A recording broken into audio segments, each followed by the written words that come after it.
अगर आप दुनिया पर नजर डालें तो दुनिया की 775 करोड़ की जो टोटल आबादी है उसमें महिलाओं की आबादी है 382 करोड़, यानी पूरी दुनिया में 382 करोड़ महिलाएं हैं।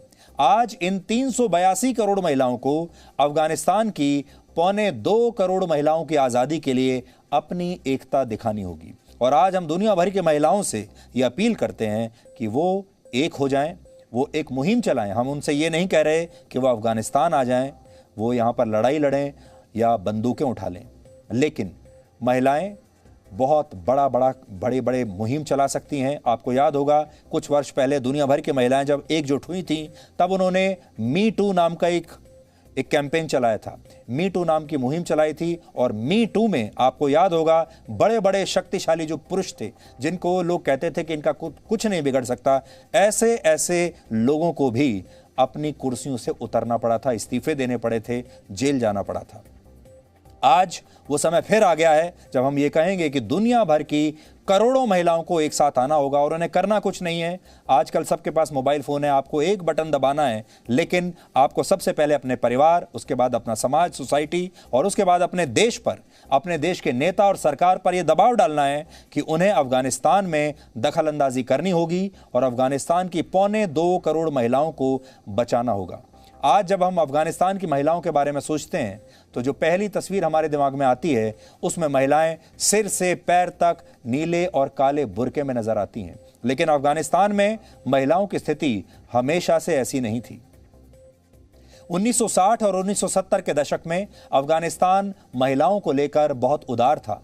आप इन तस्वीरों से समझिए, आज उस समय 1960 और 70 में अफगानिस्तान की महिलाएं स्कर्ट्स पहन सकती थीं, दफ्तर जा सकती थीं, काम पर जा सकती थीं, अलग अलग कंपनियों में, अस्पतालों में, स्कूलों में काम कर सकती थीं, अपने दोस्तों के साथ बाहर घूमने जा सकती थीं, फिल्में देखने की भी उन्हें इजाज़त थी। यानी बहुत प्रोग्रेसिव सोसाइटी थी। ये बात उस समय की है जब अफगानिस्तान पर तालिबान जैसे मुजाहिदीन ताकतों का कब्जा नहीं हुआ था। उस ज़माने की तस्वीरें हम आपको दिखा रहे हैं। आज तो शायद आपको यकीन भी नहीं होगा कि ये तस्वीरें अफगानिस्तान की भी हो सकती हैं। वर्ष 1979 में जब सोवियत संघ ने तख्ता पलट करते हुए अफगानिस्तान में कम्युनिस्ट सरकार बनवाई थी तब भी महिलाओं पर ज्यादा पाबंदियां नहीं लगी थी।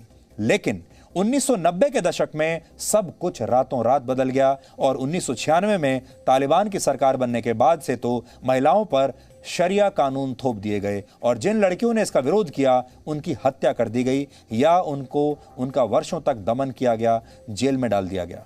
इतना डरा दिया गया कि उसके बाद किसी की हिम्मत नहीं हुई अपनी आवाज़ उठाने की। शरिया कानून के तहत बुर्का और हिजाब नहीं पहनने पर उस समय चौराहों पर महिलाओं को कोड़े मारने की सजा दी जाती थी। लेकिन दुनिया ने कभी भी इन महिलाओं के दर्द को नहीं समझा और महिलाओं के उत्थान और महिलाओं के अधिकारों की बात करने वाली बड़ी बड़ी अंतर्राष्ट्रीय संस्थाएं, बड़े बड़े नेता, बड़े बड़े एनजीओज ने भी कभी इस पर कुछ नहीं कहा और आज भी स्थिति वैसी ही है। आपको बड़ी हैरानी होगी, पश्चिमी देशों के जो बड़े बड़े मीडिया हाउस हैं, बड़े बड़े जो न्यूज़ चैनल्स हैं, अंतर्राष्ट्रीय न्यूज़ चैनल्स, उनकी जो महिला रिपोर्टर हैं वो भी आज बुर्का पहनकर और हिजाब पहनकर अफगानिस्तान में रिपोर्टिंग कर रही हैं। यानी उन्होंने भी तालिबान के इस आदेश को स्वीकार कर लिया है। अब आप सोचिए, और ये वही महिलाएं हैं जब बाहर जाती हैं तो महिला अधिकारों की बड़ी बड़ी बातें करती हैं। और आज जो हो रहा है अफगानिस्तान में, उसने दुनिया के हर बड़े देश, हर बड़े नेता की कलाई खोल दी है,